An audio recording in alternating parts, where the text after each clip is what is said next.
And tonight, a very candid conversation is taking place among activists and among people of color. Absolutely. 11 Alive's Hope for It. You spoke with activists about their response to what unfolded on the Hill. Yeah, that's right. From journalists who have covered protests in the past to activists to civil rights leaders, one of the conversations that is taking place today is around what they believe is a double standard about the initial response that took place today. I just thought back to all the protests that I've been in the Black Lives Matter era, particularly in Atlanta, and the response of law enforcement.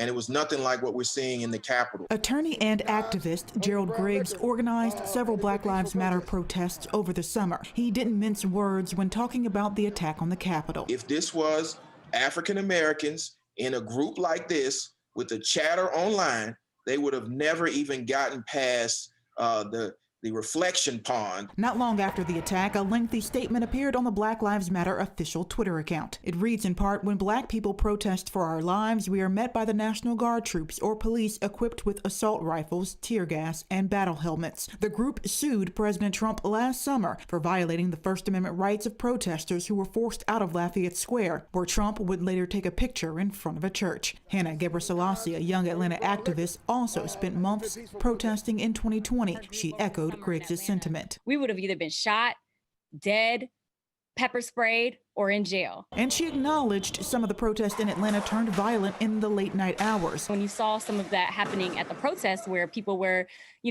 breaking into stores, those people had different agenda. That wasn't what Black Lives Matter represents.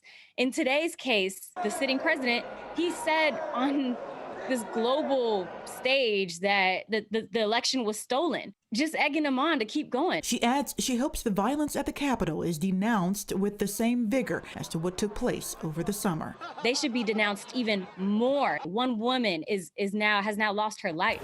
And the activists I talked to say they do believe that this is a country of law and order, and they want to see that same law and order applied to every citizen equally. And they hope the people who are responsible for today's attack on the Capitol, that they are charged to the full extent of the law.